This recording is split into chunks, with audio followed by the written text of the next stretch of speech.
My wife's brother's new girlfriend mocked my family at dinner, and everyone laughed. My father-in-law told me to stay quiet, so I did, until she bragged about her job. Then one phone search exposed everything. The laughter around the dinner table stopped the moment I pulled out my phone. Brandon's new girlfriend, the woman who had been mocking me for the past 20 minutes, suddenly went very quiet. My father-in-law, who had just told me to stop making his family look bad, stared at my screen with his mouth slightly open. My wife Jessica froze halfway to her wine glass. And Brandon, my brother-in-law, the one who had been encouraging his girlfriend's attacks all evening, looked like he had just swallowed something rotten. My name is Tyler Morrison. I was 36 years old at the time, and until that Sunday dinner at my in-laws' house, I had convinced myself I had married into a decent family. I had been with Jessica for 8 years. We had been married for 5. And during all that time, I had bent over backward trying to fit into the Patterson family dynamic. The Pattersons were old money Connecticut people, the kind of people who never said directly that they believed they were better than everyone else, but somehow made sure you understood it every time they opened their mouths. They lived like they came from something finer than the rest of us, something cleaner, something more respectable. And they never let me forget that in their eyes, I had crawled in from somewhere beneath them. I came from a working-class neighborhood in Hartford. My father drove trucks. My mother worked as a cashier at Stop and Shop.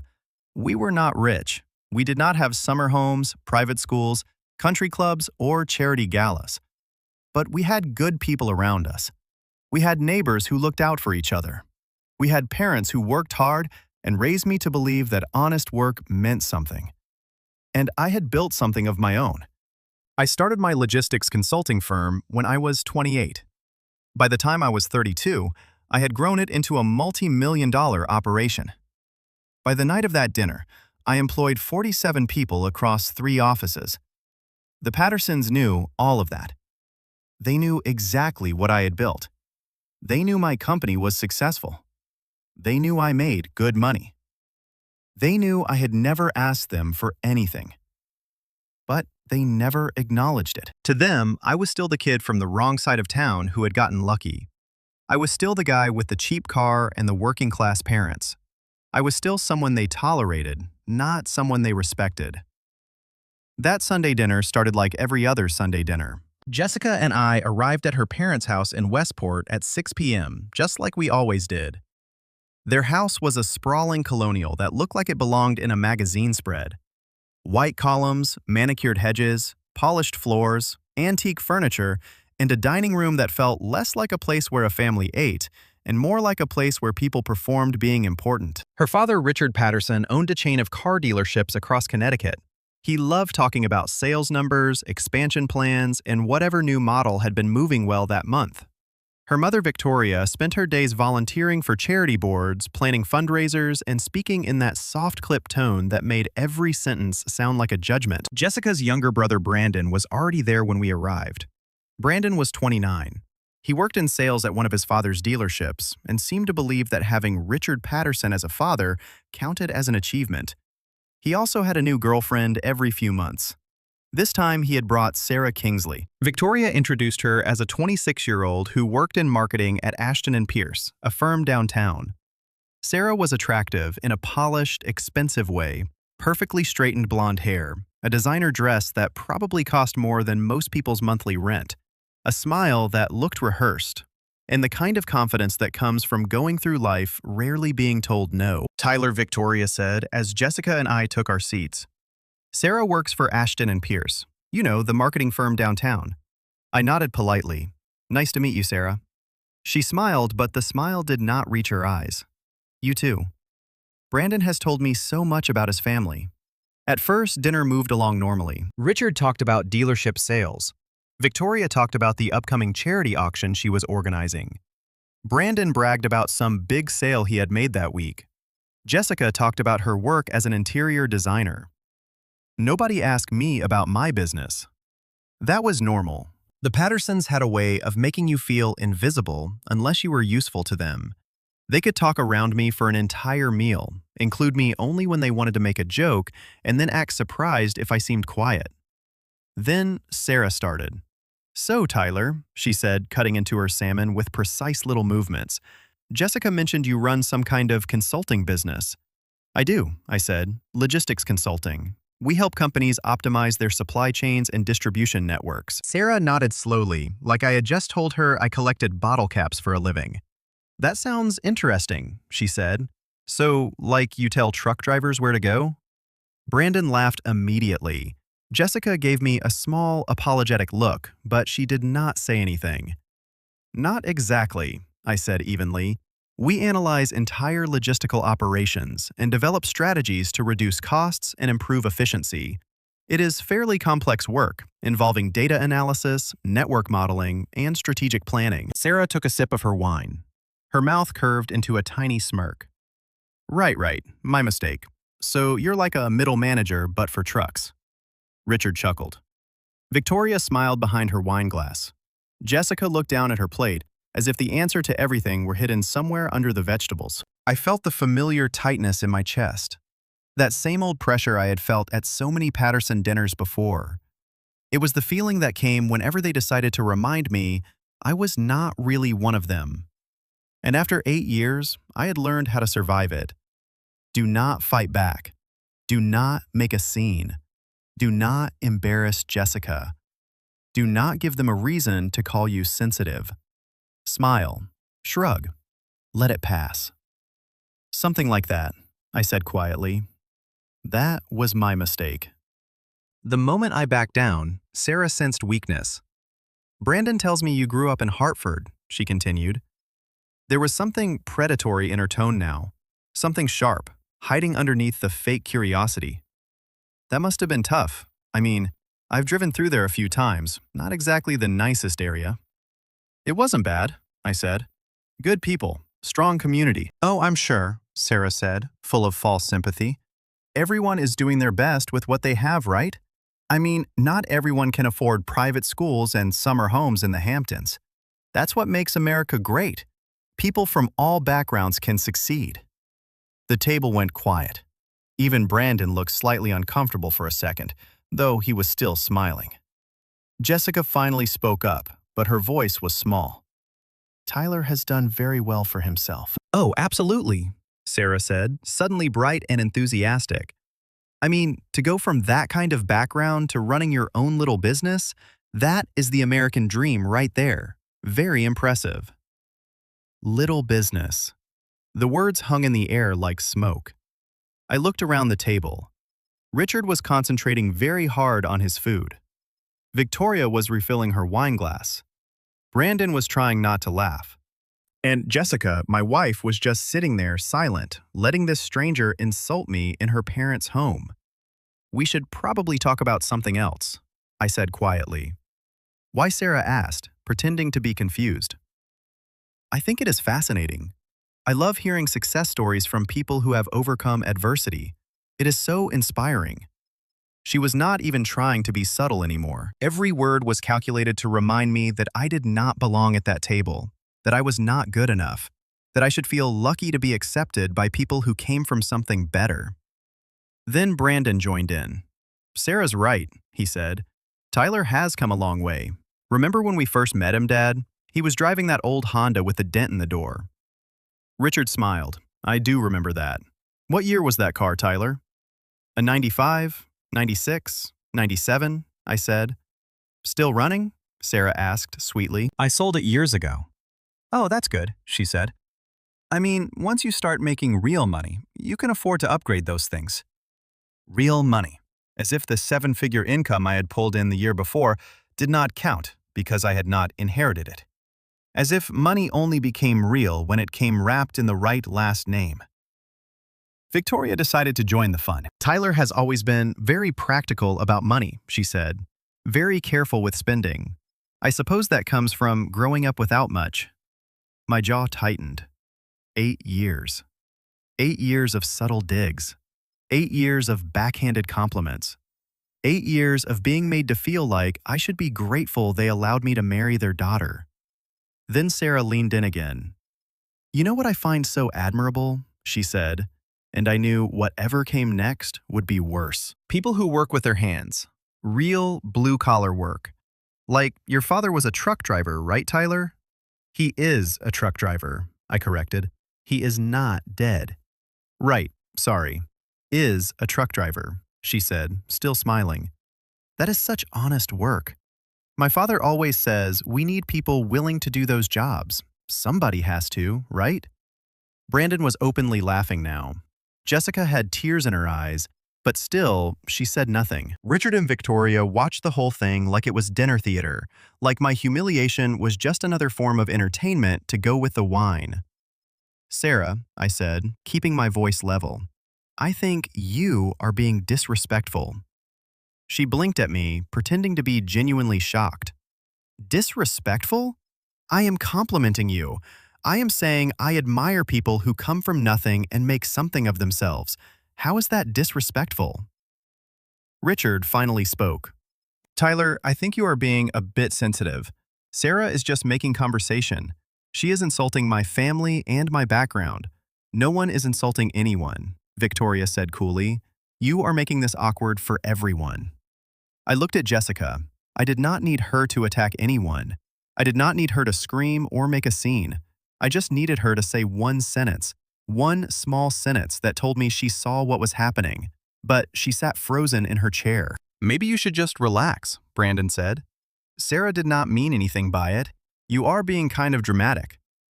I stared at him.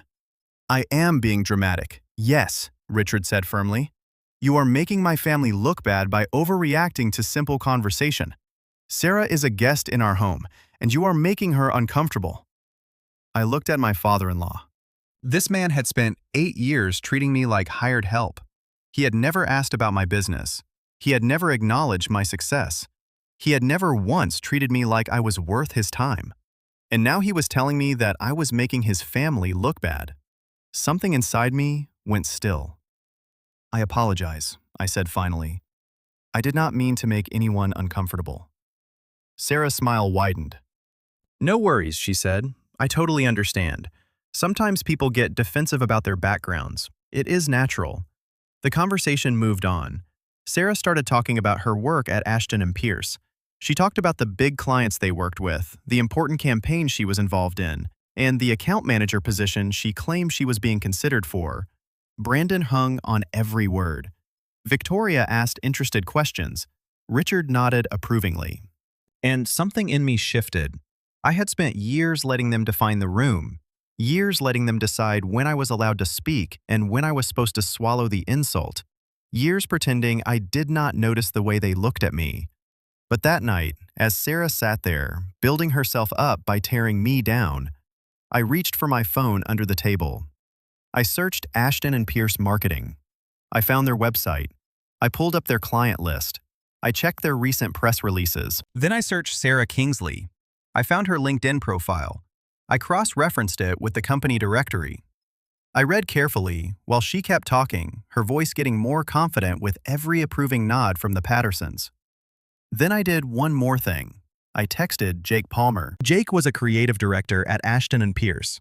I knew him because 6 months earlier, my company had been looking for a marketing firm to help with a rebrand. We had put out requests for proposals to several agencies in the area, and Ashton and Pierce had been one of them. We had ended up choosing a different firm, but during the process, I had learned quite a bit about Ashton and Pierce, their structure, their clients, their staff, their actual level of work. And unlike Sarah, I had not needed to lie about any of it. I waited until she was in the middle of another story about an important campaign. Then I looked up. Sarah, I said. She stopped talking. How long have you been with Ashton and Pierce? She looked pleased to be asked. About 8 months, she said proudly. I started as a senior marketing associate, but I am already being considered for an account manager position. That is impressive, I said. And you said you work with their major clients? I do, she said. I mean, I am part of the team that handles them. It is very collaborative work. Which clients specifically? For the first time all night, she hesitated, just for a second. Well, I cannot reveal client names because of confidentiality agreements, she said. But trust me, they are major brands. I nodded slowly. Right, confidentiality. That makes sense. Brandon leaned forward. Why do you ask? Just curious about Sarah's work, I said. since she was so interested in mine earlier. Sarah's smile had frozen slightly. "It is fine, Brandon," she said. "Tyler is just making conversation." "You know," I continued, setting my phone on the table. "It is funny you mention Ashton and Pierce. I actually have some connection to that firm." The temperature in the room dropped. "Really?" Sarah asked. Her voice had become careful. "Yeah, about 6 months ago, my company was looking to rebrand. We needed a marketing firm that understood B2B logistics consulting. We sent requests for proposals to several agencies in the area. I picked up my phone and opened my email. Ashton and Pierce was one of them. We ended up going with a different firm, but I still have all the correspondence." Richard was watching me now. His eyes had narrowed. Victoria had stopped eating. "The thing is," I said, "scrolling through my emails during that process, I got to know quite a bit about Ashton and Pierce, their structure, their clients, their team members." Sarah had gone pale. "I am looking at their client list right now," I continued. "And you know what is interesting? The major brands you mentioned are mostly local businesses, a few regional restaurant chains, some small retail operations, a dental practice.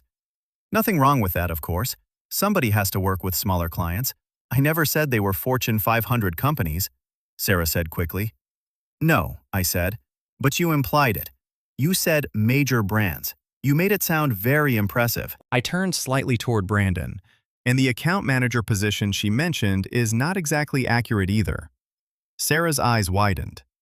"Tyler," Jessica said softly. I did not stop. "I have a friend who works at Ashton and Pierce, Jake Palmer. He is a creative director there."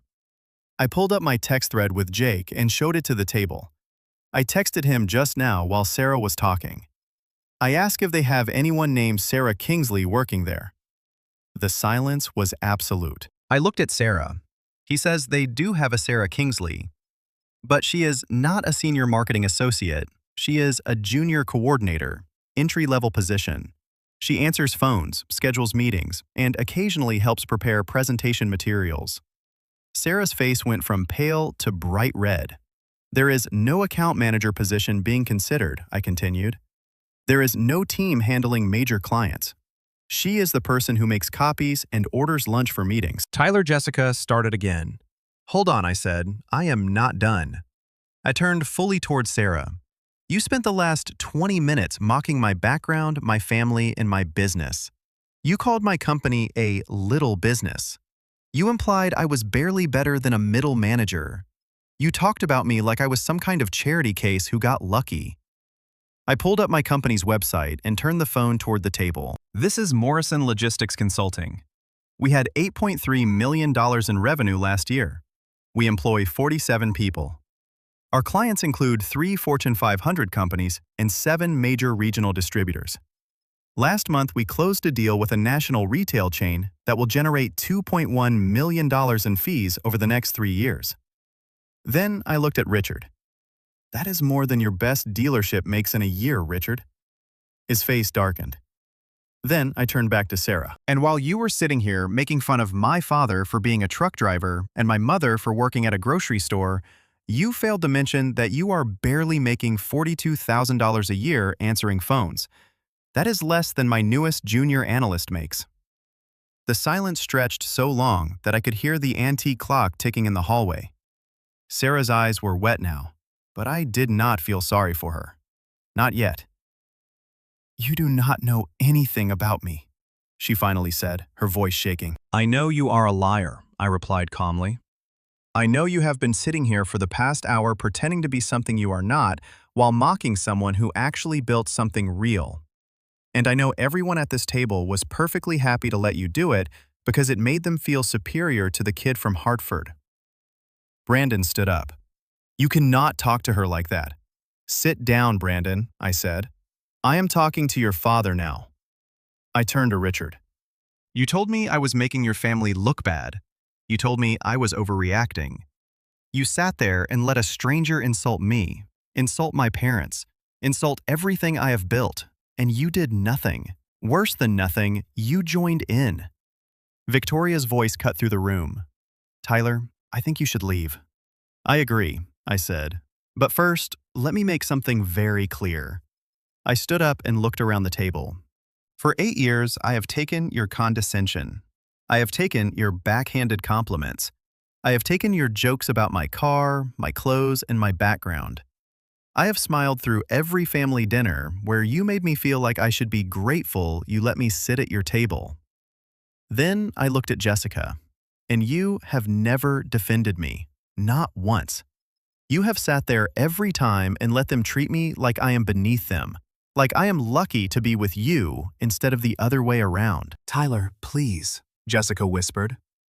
I am done, I said simply.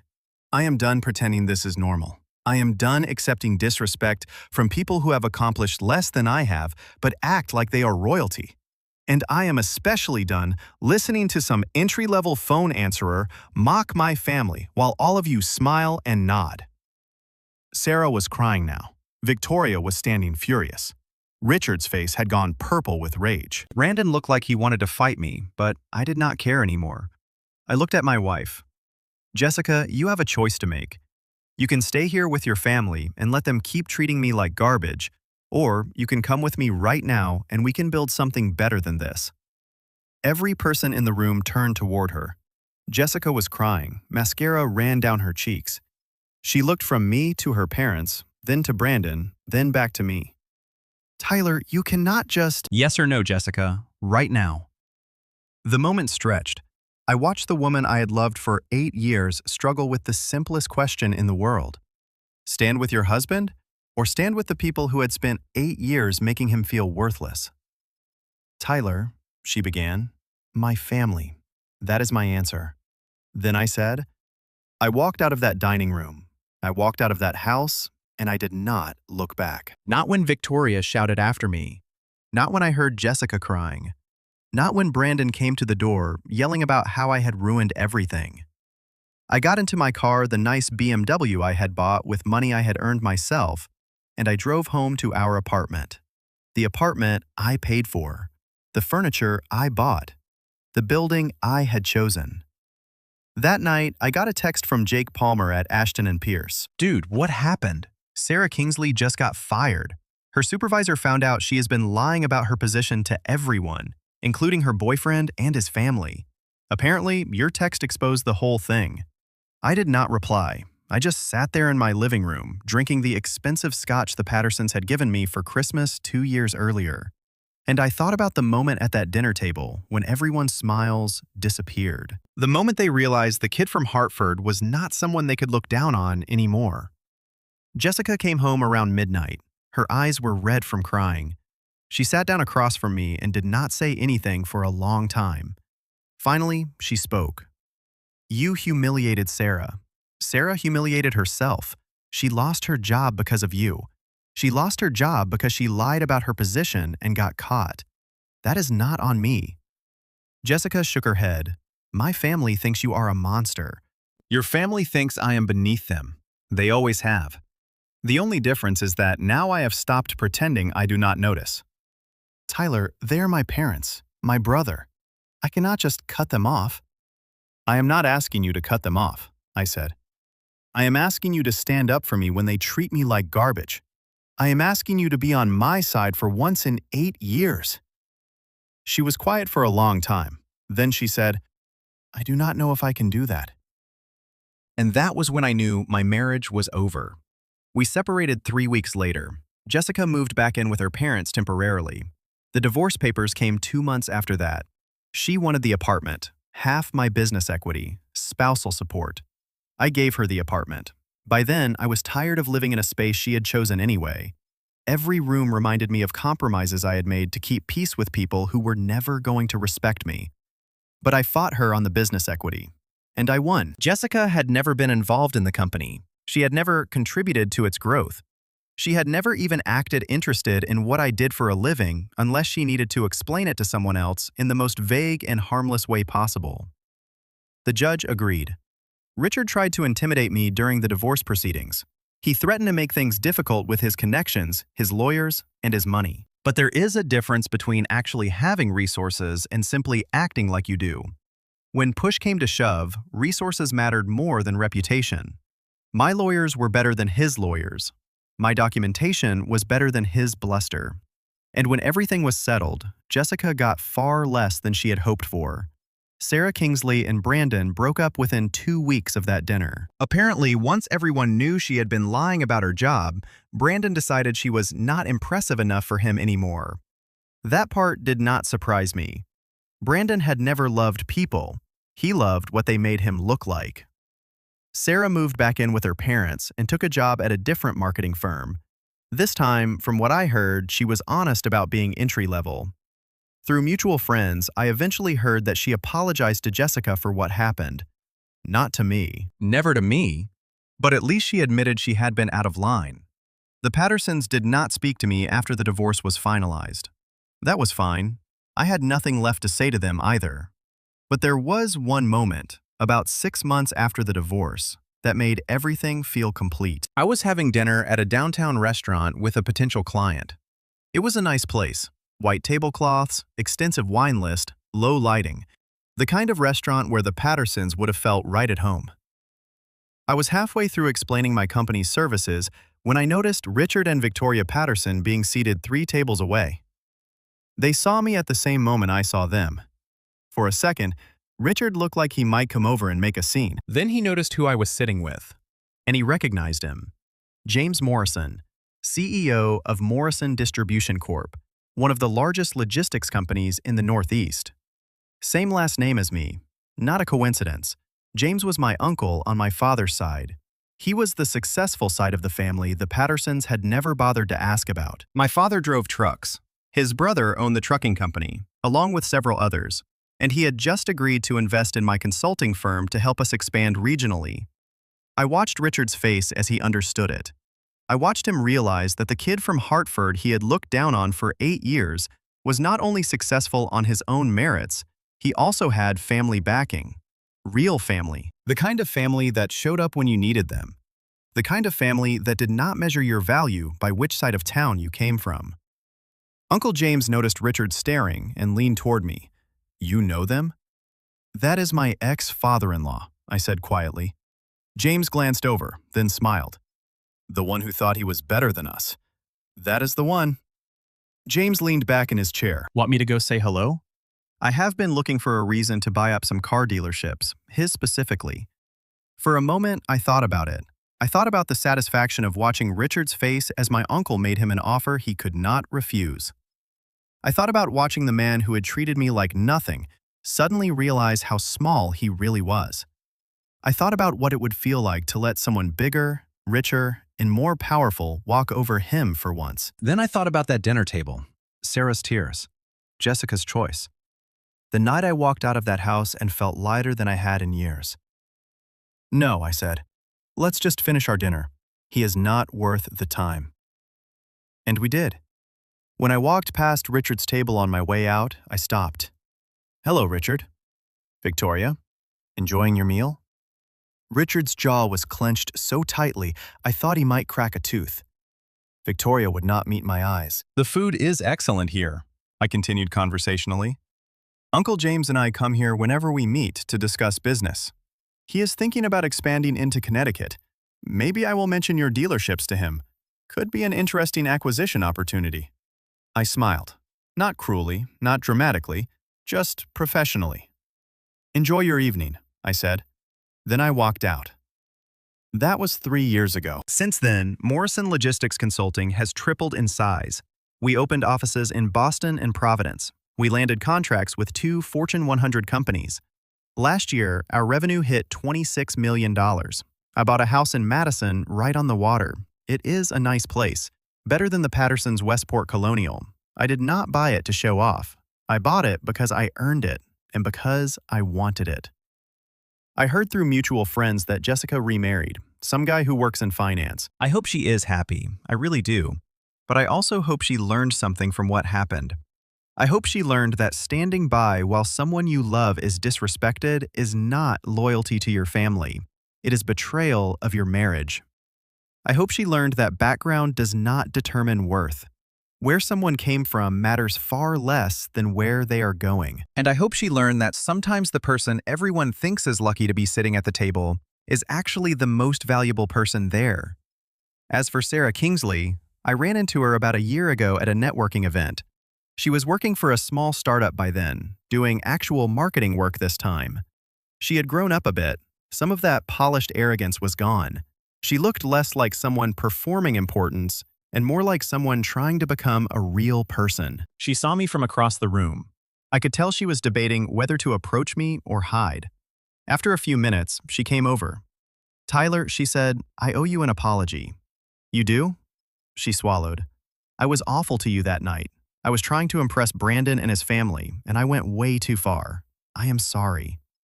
I studied her for a moment.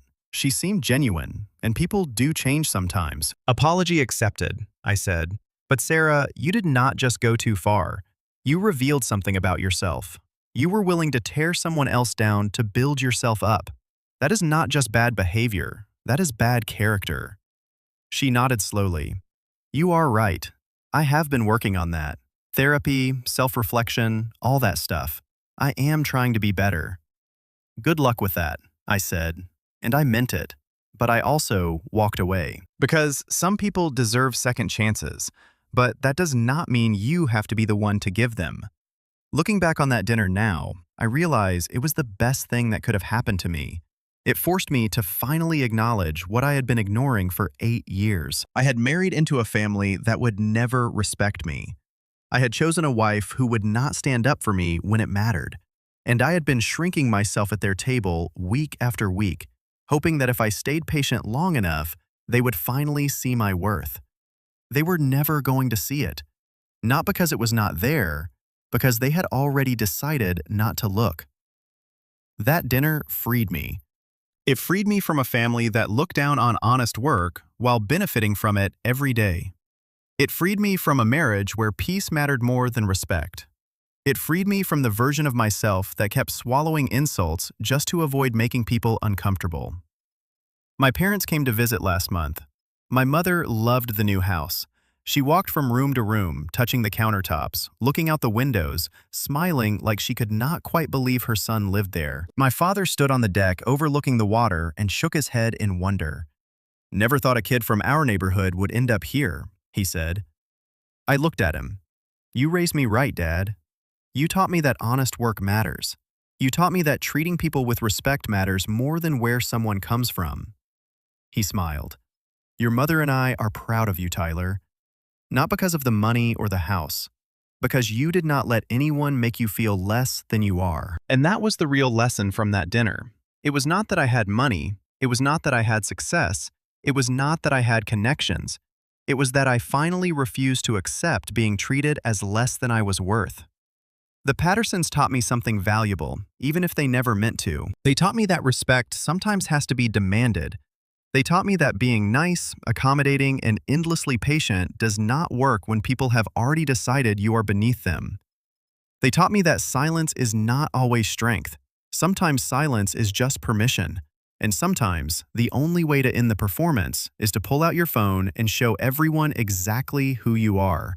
Then, you have to walk away from anyone who still does not get it. That Sunday dinner cost me a marriage and a relationship with my in-laws. But it gave me something more valuable. It gave me back my self-respect, and I would not trade that for anything.